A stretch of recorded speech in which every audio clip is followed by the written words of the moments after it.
out. Not the dad jokes. Hey everyone. Okay, on some destinations.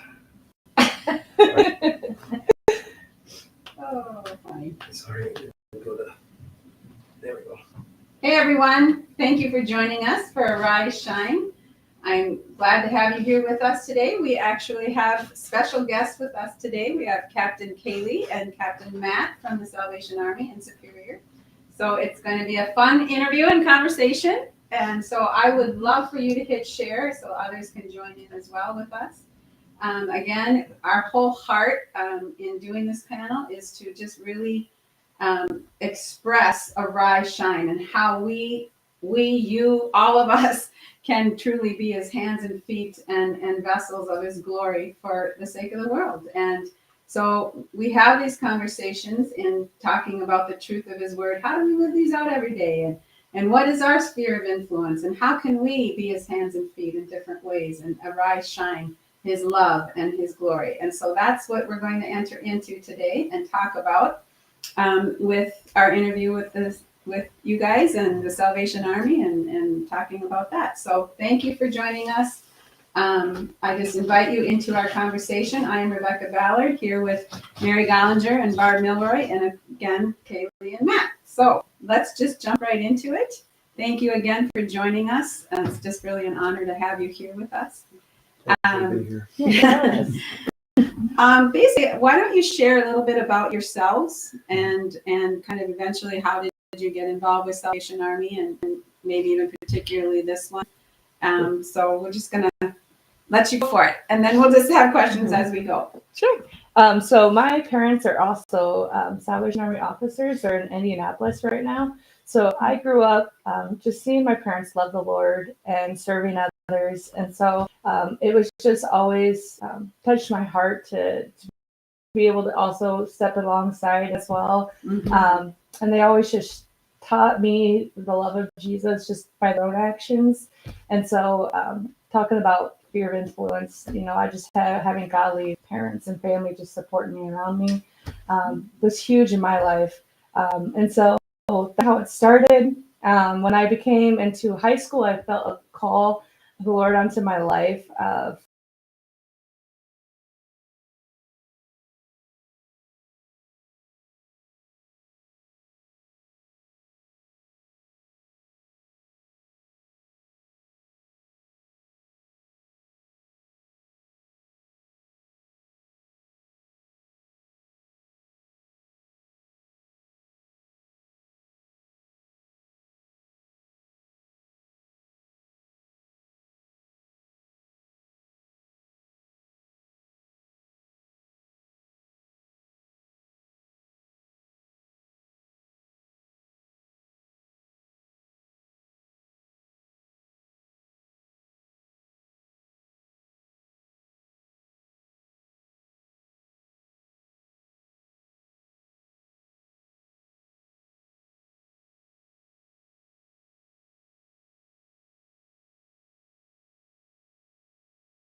brought us here now. And so it's been a beautiful journey and we're excited for all that he has prepared for us here. So That is so awesome.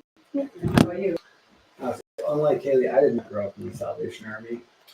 I grew up in a home where my brothers and I, we were taken to church. Didn't necessarily like going to church as a kid. Liked more so staying home from church. But we also, during the summertime, would go for a week to a church camp in Wisconsin called Camp Four Springs. And it's where I was first introduced to the Lord at a time where I can really, truly remember asking him into my heart for the first time at the age of 12. From there, it was not until I was 14, junior high, and I was struggling with kind of finding my way. I was really into basketball, still am, and I found from a neighborhood friend that the Salvation Army in my hometown of Cedar Rapids, Iowa, had basketball leagues. Like, oh, what the heck is the Salvation Army? My boys are in the Salvation Army basketball league. The old RBA, I yeah. don't know, maybe been too. Yeah. So I told my dad about it, and he reached out down to the office there, and this is in Iowa, of course. And he told me, "Hey, Matthew, you need to go on this day at this time, ask for a guy named Steve." So I go on down there at the time, date and time, and ask for the guy that I was supposed to ask for. I get there, and I'm in my head, I'm thinking, okay, I don't know anything about the Salvation Army. Am I going to be talking to a Jewish rabbi? What is this? I have no clue what the Salvation Army is. Driven past it many times, walked past it many times, rode my bike past it many times. I have no clue who they are. So I go in, I ask for Steve. He's like, "Yeah, I'm interested in your basketball leagues. I heard that there's a team that's being formed." So, okay, the guy that you want to talk to is downstairs. And as a 14-year-old kid, I'm thinking to myself, what do I do? Do I go to the basement? Go to the basement. That sounds scary. So he takes me on downstairs, and I get introduced to the guy that would end up becoming my basketball coach. His name was Ronnie, and he was a youth pastor there at the time. And I thought he was honestly a teenager. He was in his young 20s, and full of energy, playing video games with a couple other teens that were down there. And I found out, oh, there's a after-school program here? What the heck is that? Okay. Started going to that. Started basketball practice with Ronnie, and I found out after the fact he was also the youth pastor there. So he invited me to come down for a youth group night. Went on down, really enjoyed it. Invited me to start attending regularly for youth group. So I said, all right, I'll give it a shot. Why not? Started doing that, and from there, just kept finding more ways that, more times and ways I could be down at the Salvation Army, playing in the gym, playing basketball, playing video games and pool and air hockey and all that stuff after school. Everything the good teenage boy loves to do. Yeah. Anything that was not homework. Yeah, there you go. And that led me to starting to attend church with the Salvation Army. I just really felt at home there. People were taking the time to invest in my life and give me a chance to grow and to just ask questions and not feel dumb about it.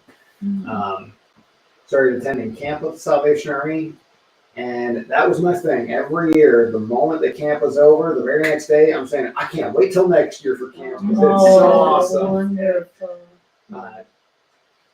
And it was actually at a camp when I was 16. So it was in my sophomore year of high school, and I'm at this camp. I'm sitting in the back row of our chapel at camp, and it's Sunday morning. We're having an altar call, and the leaders are doing some fishing, asking for everybody to just listen intently to if God is leading you to, is calling you to leadership. We invite you to come on up, and so we can pray over you with that. I'm sitting in the back row. I'm bawling my eyes out because I kept asking God, it's like, what do you want from me? I know what I want to do, but what do you want? I'm getting conflicted messages here. So as I'm sitting there, head bowed, nobody's next to me on my left, on my right, or behind me. I hear my name being spoken. What the heck? I ignore it. I go right back to praying. I hear my name again, and I feel a tug on my left sleeve. And I distinctly heard the words, Matt, stand up, go to the front. I'm calling you to be a Salvation Army officer, a pastor for the Salvation Army. And very similar to my wife, I hated public speaking. To this day, I still do. Here you are. But here I am. Joke's on me. So I did that, and from that day, spring 2007, just really felt God confirming that through leaders at my local church, and just more and more opportunity being provided for me to continue to grow in my walk and continue to step into different roles of helping out and leading everything from helping teach Sunday school to helping with youth group to worship planning, and then led to an internship as well at my home church that is, and 2015 February, it was 1 week after Valentine's Day. The two of us, she left this out, I'll throw it in. The two of us run into each other at a young retreat in Wisconsin. And may I? So we're playing the fun game, 9 square in the air, and I catch her eye. So she catches my eye or whatever, and I think to myself, okay, she's cute. I'm single. Huh. We're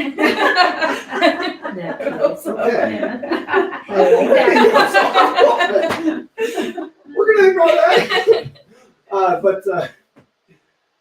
So I got her to team up with me to where we were gonna go easy on each other in this game. Everybody else, we were gonna go hardcore on them the whole time. I step away, and long and short of it, mutual friend of ours keeps pressuring me to go up and just talk with her, get her name, and ask her out for a special banquet we had that weekend. So I do. Rest is kind of history. I started seminary later that same year in August. She came a year later. There was a break in between because we were just talking. She didn't want to do long distance, and blocked me on Facebook. Oh, Yeah, I'll never live that one down. That's part of the story. Yeah, it is. So during my first year of seminary, I'm going into our main building on campus and going into the gym, getting ready for a night of basketball. And I see on our big bulletin board all the pictures and testimonials of all of the students that are going to be coming in that coming August. As I'm walking by, I was like, okay, yep, you've been there, you're there, you're there, you're there. I see her, like, okay. And I have a literal double take, like, what? That can't be her. I stopped where I was at, looked straight up, and I said, are you trying to tell me something, God? Are you trying to tell me something? Long and short of it, he was. I asked him, Lord, if this is the woman I'm supposed to spend my life with, you need to tell me. Mm-hmm. It was. So she started seminary with me a whole year after I started. Our relationship blossomed on campus, and proposed to her on January 16th, 2017, while on a horse carriage ride in downtown Chicago. Oh.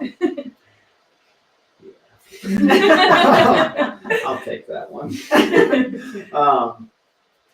And what's brought both Kaylee and I to where we're at now is we both love the Lord. And Kaylee, as she said, grew up in the Salvation Army. I've spent most of my life now in the Salvation Army, 20 years as of this fall. And very similar interests. We love the outdoors. We love helping people. We love having a good time. We both like to laugh. She doesn't laugh at my jokes, though, because they're all horrible. She thinks. Just the dad jokes. Those are the best ones. I'll spare everybody from those horrible jokes today. But we got married in June of 2018, 6 days after Kaylee got ordained as a minister for the Salvation Army. And we got married in where it all started for me at my home church, actually. And I had a reception where it all started for me on the same basketball court that I started at the Salvation Army. It's a little homecoming wedding. Oh. We served for 4 years together in rural South Dakota, where God led us both to really reaching a demographic that was lost in the church there. The church that we walked into, and please jump in at any point with this one. The church we walked into there, very underutilized space, and nothing for youth and families. And it really broke both of our hearts with that. We saw families coming in with kids during the summer months for our feeding program, and we both would chat about it afterwards, after office hours, and pray about it together, asking God to reveal to us, what do you want us to do? We see this need here, but we don't want to jump the gun on this and set ourselves up for immediate failure because we're not prepared for this.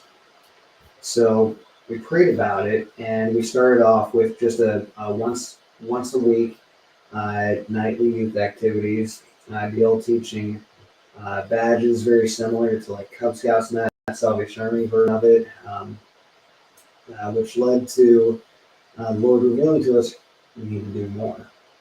And we talked about it and prayed about it. It was revealed to us that we were going to end up doing a summer day camp, and we did the absolute most obscure thing anybody could ever think of, which we were called crazy for doing this. We offered a 12-week summer day camp for 25 kids. Our first year there, no cost to the parents. Oh, Wow. Some faith and Yes. That was at first, I was like, how are we gonna do this, Lord? But he said, no cost. And so we're like, okay.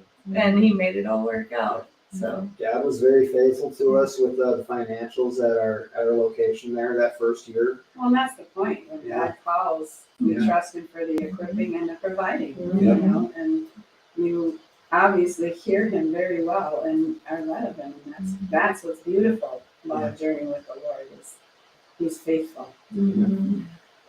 So after that first year, we made it through those 12 weeks. It continued though. We transitioned immediately with let's do a summer day camp to let's go immediately into a free after school program for this same age group, which there was nothing in that community for kids other than at the school for tutoring or if they were involved in sports or music. We said we need to do more. Oh. We had a bus stop just at the end of the block of our church building. It's like we can easily meet them here. We're going to take this space and we're going to transform it to be the youth room. Wasn't the largest space, but we made it work. Fast forwarding, we left that place in 2022. 22, yep. Arrived in 18, left in 22. We moved to Marquette County, Michigan, in the Upper Peninsula, so the beautiful part of Michigan. Yes. But I can say that this area, much better for many reasons, and scenery, much better. So anybody from UP, sorry, I live there. I like it here more. it's very dark there. That's what I remember. Yes. Dark and snow. Lots more Oh, snow. yeah, Yeah, they lots already of got snow. some this year. Yeah, 10 times that amount outside. So we spent 2 years in Marquette County, and again, at that time it was another moment where we realized very quickly there's a lot of things that need to be rebuilt here. When we arrived, the state of Michigan was just like a month and a half, I think, maybe 2 months off of COVID restrictions to where everything was finally opened back up. And we had a new venture for ourselves, which was 2 buildings to run. It's like, oh boy, one was hard enough. Thanks. Thanks, Lord. 2. What we ended up finding was very similar, though, to South Dakota, which was rebuilding youth and family programs and just rebuilding the church in that capacity. We had a building that was, our second building over in Ishpeming, Michigan, so 12 miles from Marquette. And we found there, this is a beautiful space. This is a community that is dealing with some serious drug issues. There's a school that's one block down from our building here. We have space, we have a gym, we have equipment. Wow.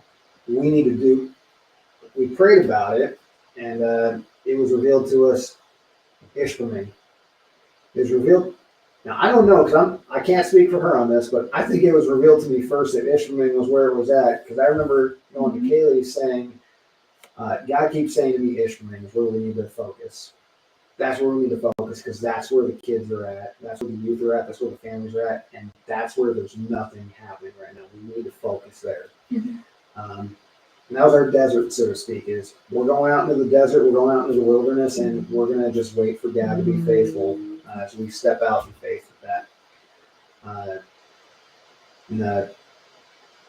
So the last year and a half we were there, we were able to help start up an at-risk youth program for teenagers ages 13 to 17, or at least in the 7th grade up through the age of 17, to where they learned life skills, behavioral stuff, finances, cooking, you name it, they were learning some aspect of it. We were also able to, this is my favorite thing, we were able to start up an indoor archery program as well. Wow. Yes. We weren't going out into that type of wilderness, but it was fun nonetheless. So we did that, and when we were there, there was just a lot of real spiritual warfare that was taking place. A lot of spiritual attacks that were taking place from within the program itself, from youth that were very, very outspoken on what they believe, and a lot of things that they were very opposite about in terms of faith in the Lord. Very opposite on from some of them, to where just a lot of spiritual attacks. And Kaylee and I kept saying, no, we're going through these attacks because we're where we need to be. Right, right. And it was just February of this year, we got a call from our superiors down in the Milwaukee area, who oversee the state of Wisconsin and then the western and central portions of the Upper Peninsula, saying to us that you guys are actually being proposed for a move. We know that you didn't request one, but you're being proposed for one because we think you're needed elsewhere. It's not something that we asked for. It's not something that we were expecting, and it's something that I really wrestled with.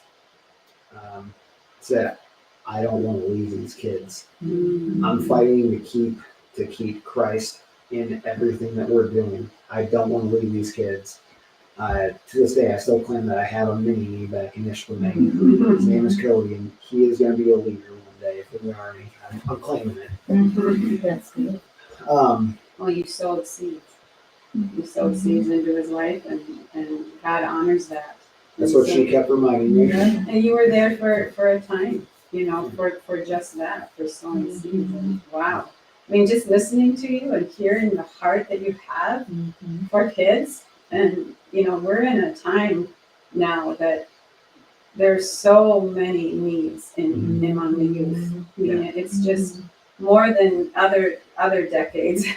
These last couple decades, you just see more broken families and more kids that are just lost and needing mentors, needing people in their lives. And so what I'm also hearing from both of you is that it isn't just your burden, that you are taking on and experiencing his heart. And so what you're stepping into is coming from him. And why you had such a heart there. And after we found out that we were going to be moving, the Salvation Army, every time moves come on out before they get released publicly, everybody in the Salvation Army always plays the little game of, all right, who's going where? And we were playing that game, and there were two places that kept coming to mind and was absolutely for sure was going to be one of the two locations. Both were in Wisconsin. One was Manitowoc, the other one was Superior. And I was so dead set that it was going to be one of those two. Just back in May, had a service review with our leaders, and they had me go get Kaylee. She was on the other side of the room, listening to my review. I just told her, "Be quiet, don't say anything. You're not supposed to hear this." But she comes on. She comes on in, waiting 30 seconds from across the table from me, and comes on camera for her team's call. And they ask, "Are you ready to know where you're going?" It's like, "Of course we are. We want to know." The moment after they said, you guys are being appointed to be the corps officers, the pastors at Salvation Army in Superior, I said, "I called that. I knew it was going to be Superior." So It's so funny too, because before we even got that call that we were going to move, the Lord was kind of revealing to me in my devotional time that He was going to start things anew. And I kept thinking that it was something with the youth or something with the church that we were at.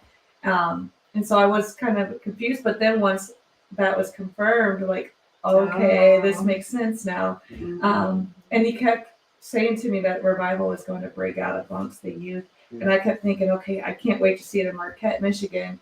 And I still believe that God's working on those kids' hearts, and some of them even have started to become leaders in the trainings and all of that. But I keep hearing the Lord say, no, He's going to do it here. And in those moments when it was hard, when there's spiritual warfare, He kept saying, like, how David had prepared, like it was not yet, but He was going to make a way. And something big was on the horizon. I felt that. And I still feel that, like, God is going to do something big here. And I keep hearing Him say, like, to blow the horn, to be ready, to be watching for that hour when He's going to move in a mighty way. And so I'm excited to see what that looks like. And, He tells you something, you don't know what it's going to look like. It's like you're just trusting that. Okay, Lord, I'm excited for whatever it It'll is. be good. Yeah, absolutely. And you have a history of faithfulness with the Lord. When He calls you, you obey. So He knows. Yeah. That's what He can trust you.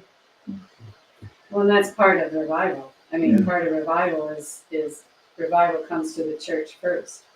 So, because He moves on our hearts and He brings forth where we've maybe been complacent or where we've not been all in, He revives our heart and brings us into that hunger for Him and moving with Him.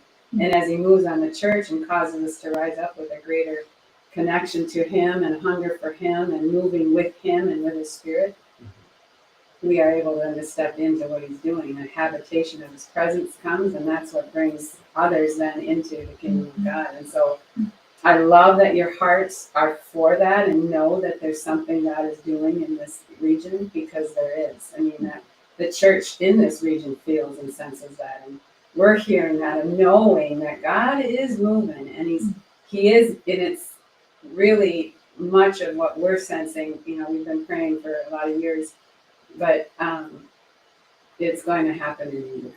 Yeah. That revival it's going to happen in the youth and just break out in this region, and causing this region from darkness to light will come from the youth. And we really feel that, and we've been doing a lot of praying. A lot of our conferences that we do are focused on youth. And so it's just a beautiful thing that is your hearts, because God is doing that in the church, because He wants to connect the generations. Yeah. The youth are going to really be, I think, a lot of the voice to each other in revival, but God is a generational God, and so He's connecting the generations. Absolutely. Yeah, and it's so funny that you contacted us when you did, because your podcast from Hope Night was on my mind for a while, because the Lord kept telling me to blow the horn. And I'm like, okay, what does that mean?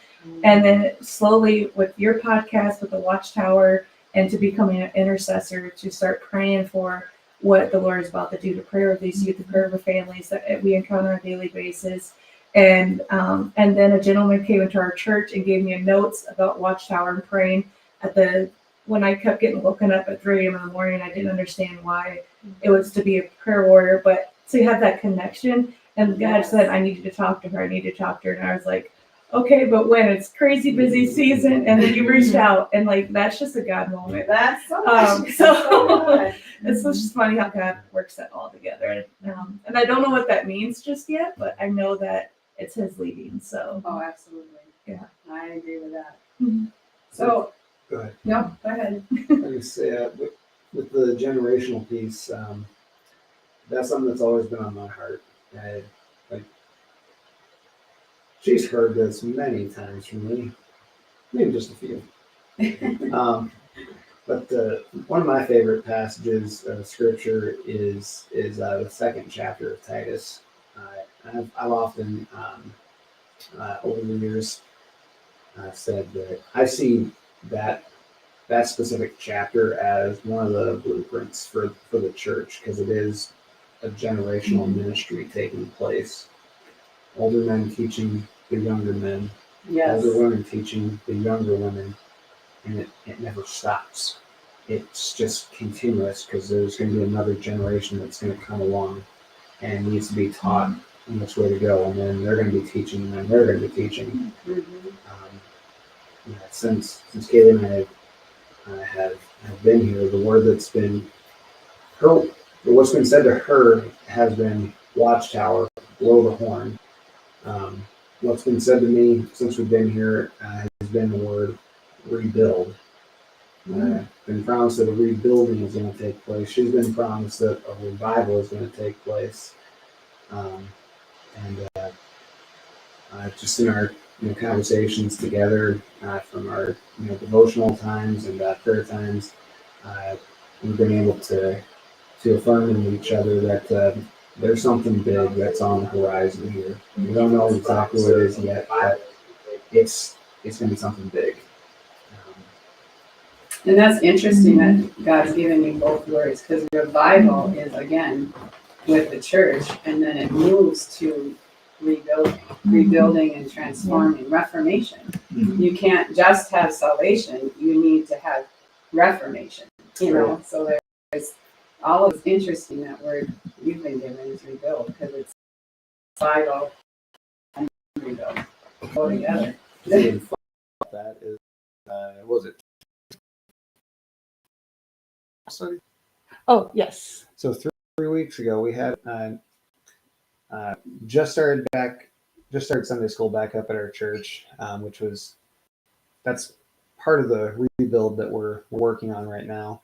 I said to everybody, all right, I could just pick something, but I don't want to do that. I want us as a group to pick this. So I had the newest member of our congregation. I said to her, all right, I'm going to put my finger here on the table of contents. You tell me when to stop, where my finger's at. That's what we're going to take time to study, chapter by chapter. So I said, all right, just tell me when to stop. Stop. Look down. Oh, okay. Nehemiah. That's what we studied. Wow. Rebuilding. It's like, interesting. So yeah, revival, rebuilding. We're studying Nehemiah right now. So, and before that, we were doing a larger series on the power of the Holy Spirit with sort of gifts of the Holy Spirit. And now we're focused on a study of a literal rebuild. So it's interesting how that works. So, and you did move into a new building in here? No, we Is that a have new not. No. Belmont? Oh, that's What our is that? that's our family store. Oh, that's your storefront. Yes, Okay, so on we're still on Hewitt now. Hewitt, okay. Yep, still on Hewitt Avenue. We have been doing. Okay, I mentioned Nehemiah. It would not be right if I didn't reference. Very similar to Nehemiah, where Nehemiah is in Jerusalem, and he wakes up after on night number 3, after being there for 3 days, and he goes around viewing the city, viewing every square inch, referencing making sure that he has all the measurements and knowledge done as far as what needs to be done where, and all the supplies that he's going to need for this project to be done. We've been doing a very similar thing since coming here.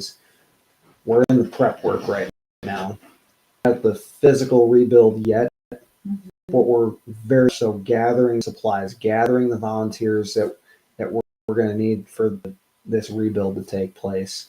Well, like, with that being Yeah. said, I'm sorry, Matt. No, yeah. I gosh, just gathering the church on together too. Like, think of what it talked about with Nehemiah before, when it was all scattered, and how this unity, just go in the spirit, this unity amongst all.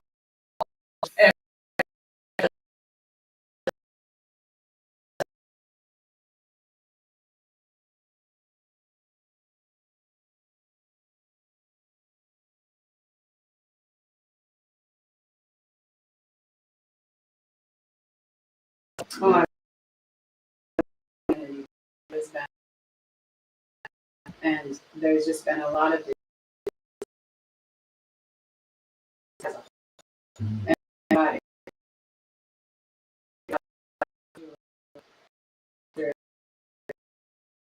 and what I and not what you want, but what I want. And so it is imperative that we as the church learn to come together and work with each other, because we're really working with each other for him and with him. Because that's what they did. They built the wall with him. Absolutely, yeah. So that's beautiful. So tell us about Salvation Army itself. What all this. In Superior, like, what are you doing? You've talked about a little bit what you did in Michigan and the other places. What's going on in Superior? Well, tonight, actually, this is another part of the prep work for the larger rebuild. We're having our second night since we've been here. We did a craft night back in the fall and had about 15 people for that. Single parents or grandparents with their kids or grandkids coming. We're having our Christmas craft, and we have so many people on the RSVP list for that we have to have 2 separate crafts taking place. But that was always the intention, was to have a kids craft and then have an adult craft. So up in the chapel, we're going to have adults working on a Christmas craft, while the kids down in our gym working on a Christmas craft that they're going to give to their parents and grandparents. Oh, So with that being said, Yeah. like, family is huge for us with ministry. And so God was just saying, to build the sheep gate was the first, to invite people in for fellowship and community. And so trying to build that connection with others, let them know, like, hey, you can come on in. It's a safe place. We want to help you meet needs, whether that's like food or anything that we can with assistance wise. It's starting off, budget wise, we were not to the best position when we first got here. So we're doing the best with what we have available. But I feel like when you're faithful to the Lord, He's going to provide. And I know as the need increases, as more people come in, that He's going to provide as well for that. So we're just trusting Him in that. He's always been faithful before. How does Salvation Army work? Are you very involved? And so what's happening in Superior might look different than what's happening in Duluth or Yes. Bouquet or wherever else it is. Yeah. So it is really individual. Yep.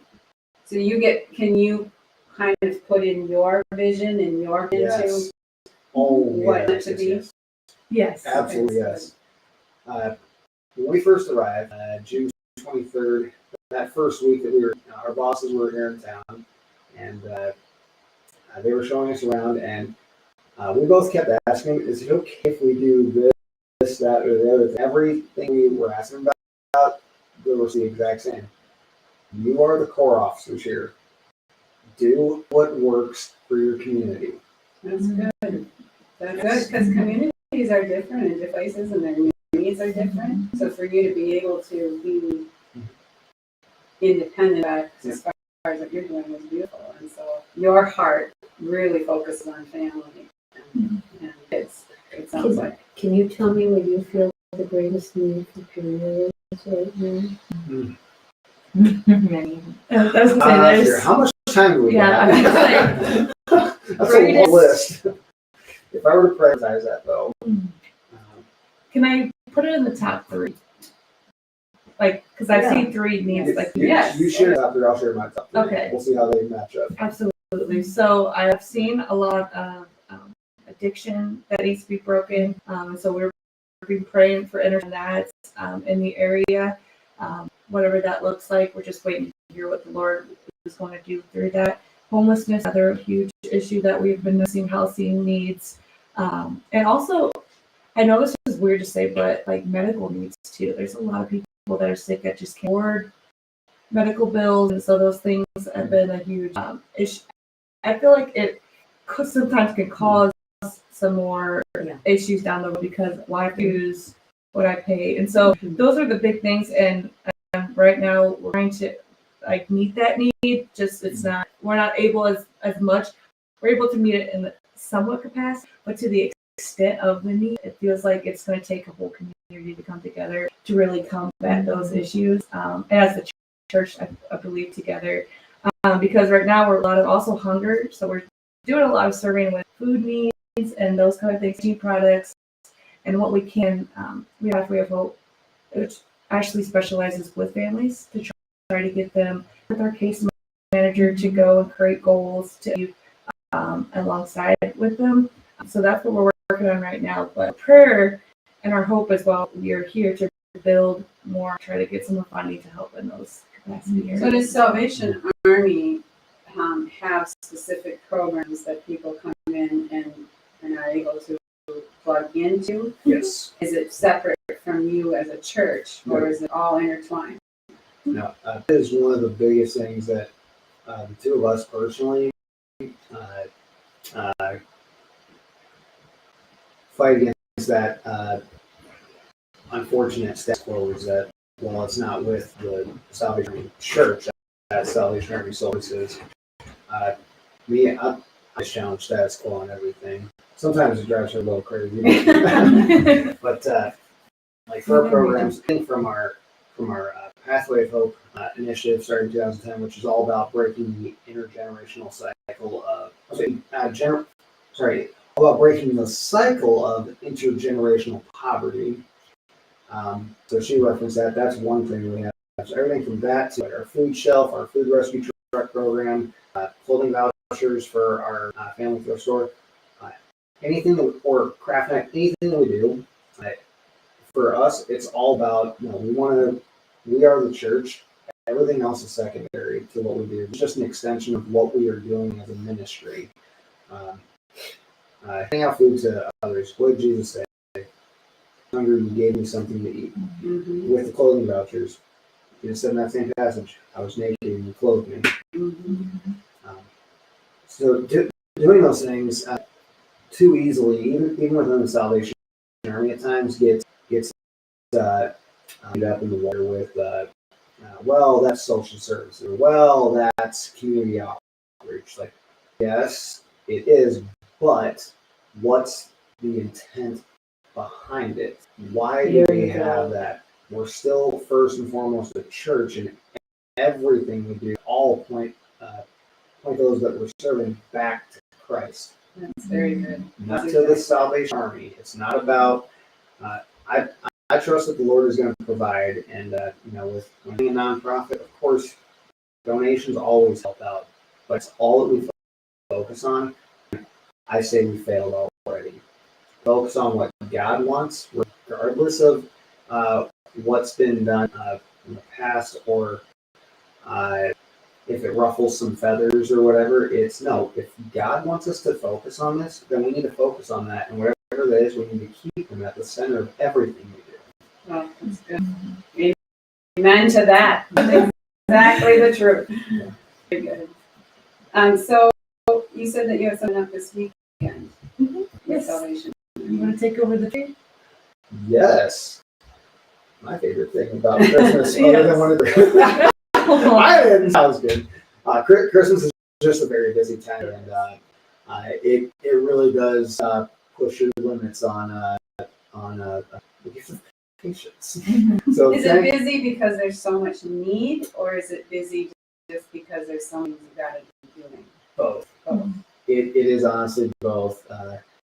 there are some really great things that would take place during Christmas. One of the greatest blessings is being able to do Christmas toy shop and adopt a family. So this weekend, Saturday, all day, 8 a.m. to 3:45 in the afternoon, and then Sunday afternoon, 1 o'clock to 3:45 in the afternoon. Salvation Army and Douglas County Toys for Tots and Superior Fire Department, we all have teamed up. This has been a part that's been going on for a number of years to reach families in need at Christmas time with helping provide brand new Christmas gifts for kids in need. Everything from action figures and my favorite, Breeze. So many that we don't. Whatever that looks like, newborn to high school students, 18 years of age, if they're still in high school, that is. We're distributing all the gifts to a few hundred families and 2.5 times that amount of kids this weekend. Wow. At the big firehouse down on Tower Avenue in Superior. Do they have to apply or do they? Yep. Okay. We started our applications the first week of October and we ended those last Friday on December the 6th, giving everybody a couple months with Thanksgiving being in there as well, having our offices closed for those holidays, and getting not only families the extra time to sign up, but also donors who want to go out for these brand new gifts, give them the extra time to plan ahead and say, all right, I will do this many gifts for this many kids. I want to do this on Black Friday shopping. Always very busy day at the toy stores, but always very good for us in return because that means we're getting more to then hand out. So with Salvation Army, Douglas County Toys for Tots and Superior Department, along with Walmart, who have been amazing toys for us. Never met a better Walmart management team ever. I'm a former Sam's Club guy, so I get it from that end of things as well. Never met a better management team. We still have angel tags that we've provided from applicants for Toys for Tots, for parents coming on in, applying, getting their kids signed up, tags being put on a tree at Walmart at their general merchandise store. They're going through the 16th actually. So whoever's shop even over the weekend. We can try it out this weekend for the kids. Otherwise, anything that comes in after that, we put in a batch and we for the following year. That way, we are honoring the fact that those gifts that come in late are still going to the purpose that they were intended for. So there's going to be there's already tiers this year for parents, overwhelmed with joy and thankfulness. There's been a lot of new families coming in who have never had to reach out for help with this. And there's going to be even more joy this weekend because parents are going to be the heroes for their kids this Christmas. Why Douglas County Toys for Tots, Superior Fire Department, and myself and my wife do the Christmas distribution to help these parents help their kids. I don't want recognition for it. I know Kaylee doesn't want recognition for it, and I know that Toys for Tots and Superior Fire Department and even Walmart, none of us care about recognition from them. We care about just coming together as members of the same community to help those in need. And at the end of the day, God gets all the glory. Yeah. So. Yeah, I actually had some mom that called the other day we were on the phone with, and just to hear her just like, God is so good. Like after that phone call, after she was adopted by, just someone who was so generous to take the time to do that. And like those are those ones that I'm just loving. Like, yeah, this is all you, God. You shared this whole thing just so that you feel like I don't know what to do in this season of life. They can still see that God still cares, even about something so small as like, he does care about that and their kids. So I love how you that because that is so true. God is just such an intentional, relational God, Yes. and he sees what we don't see. So to trust Him for who the needs, who needs the need, Yeah. and how all that's going to be met. It's a beautiful thing because God will bring it all about to who needs it, and not that there isn't more need, but I just love that so many people are going to be touched, and it's a beautiful. So quick recap. So you have through the 16th. So distribution is this Saturday and Sunday. The angel tree itself, which is up at Walmart, that ends on 16th. Okay. That's the last day that'll be up. So if you want to, yes. you can pick a name off the tree or family. Yep. All names, all the tags represent one name, one tag. Okay. Sometimes we get like stragglers that come in last minute that are like, I missed the deadline. Is there any way like we still can have gifts for, but then having those extra gifts there, we're still able to provide it just in case. So because we do get a lot of that after the end of it, where the Christmas We never hits. promise, but we always try to do what we can to make sure that we're not just turning somebody away.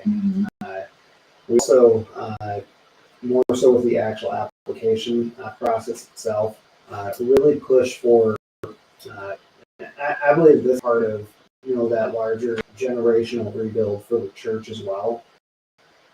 It's, teaching personal responsibility as well. I grew up not having a lot in my family. My parents, both work. They divorced when I was 6 years old, and my brothers and I, we free or reduced lunches all through high school. After that, because it was the reality that we lived with.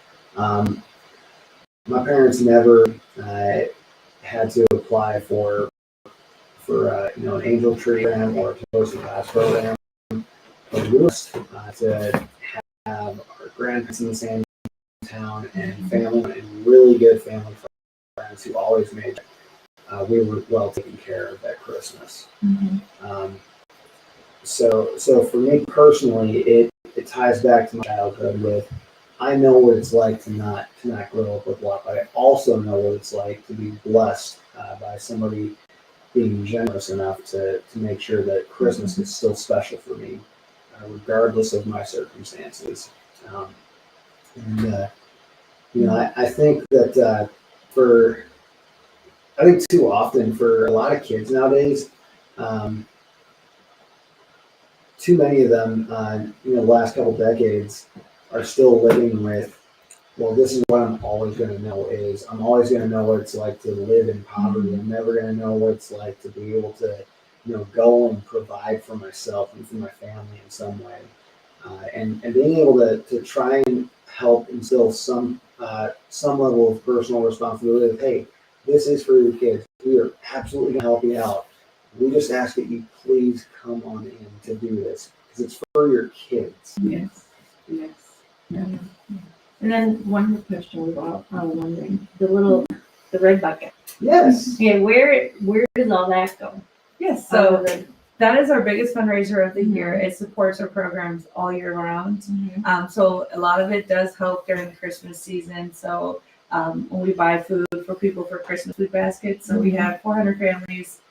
Well, possibly 500 now. It might have added since the last week. It was a crazy last week of sign up. So possibly 500 baskets of food being served, which can add up. So we did gift certificates, $30 for meat and dairy to add to the gift baskets.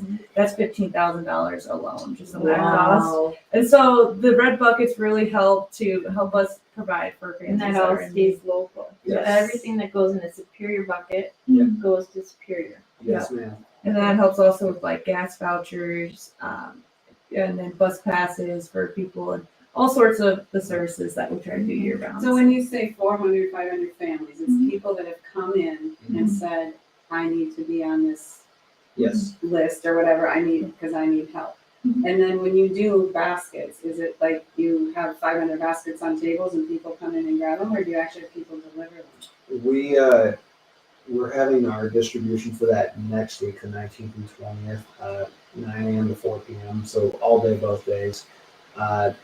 It's our first year here with it, but from what we've been able to gather, the information we've been able to gather as far as what it's going to physically look like is we're going to have a lot of stuff pre-boxed so that we can get people through efficiently.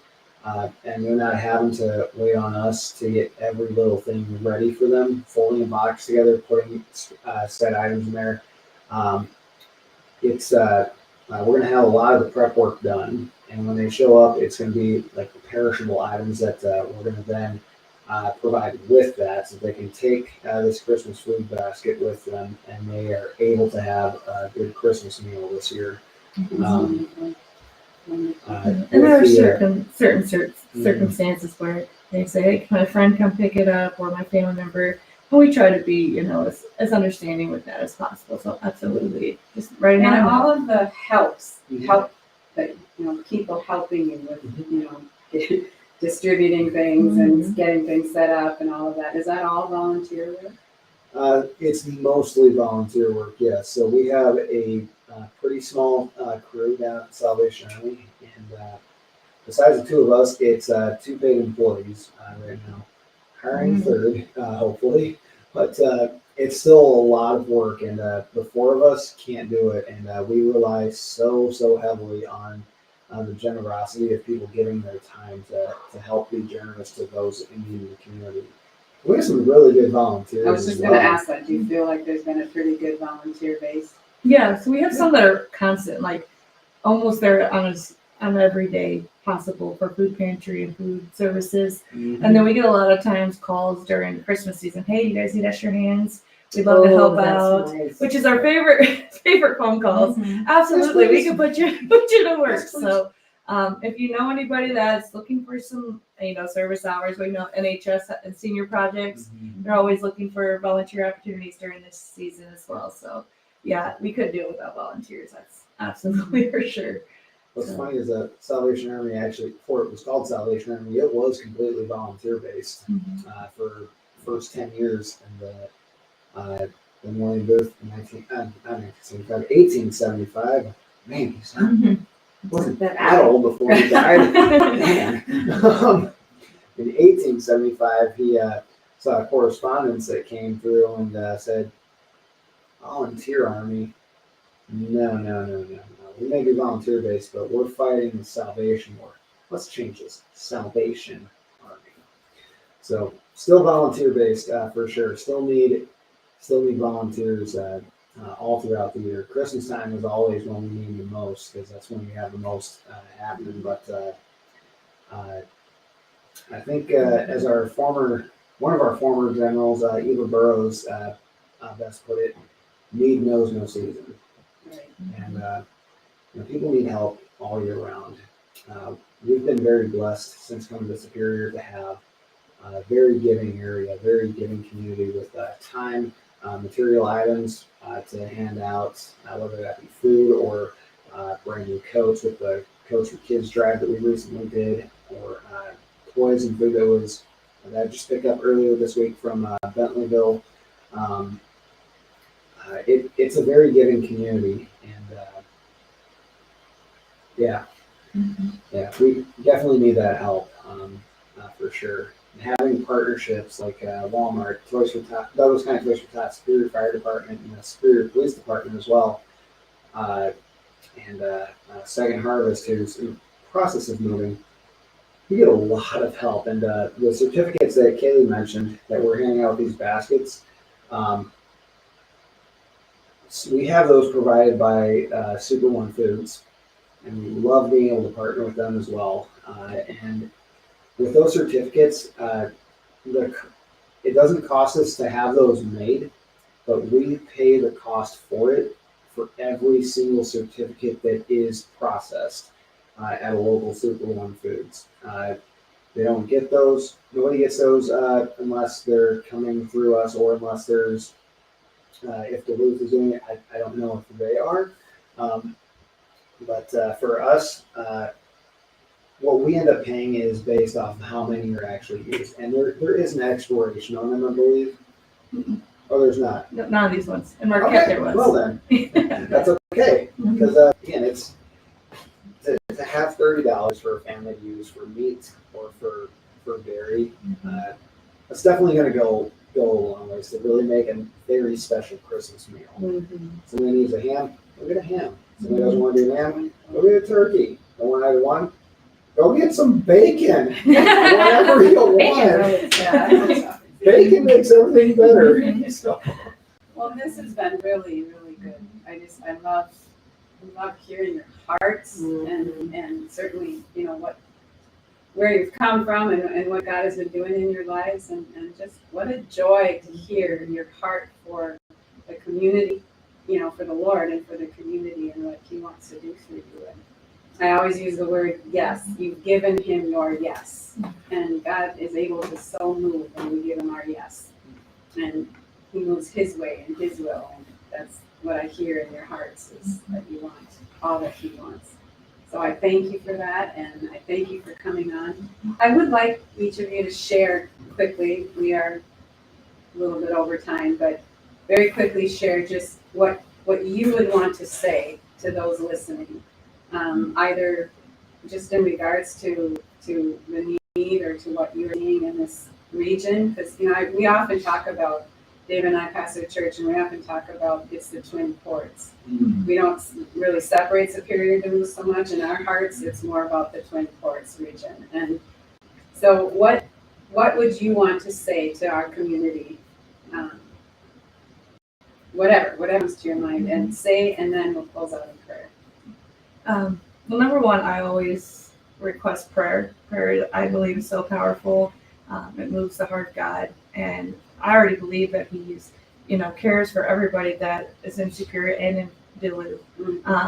And so that was number one, is prayer. And then number two is just to be faithful to the Lord. If He calls you to help somebody, if He calls you to do something, don't think that you're less than, or somebody else will do it.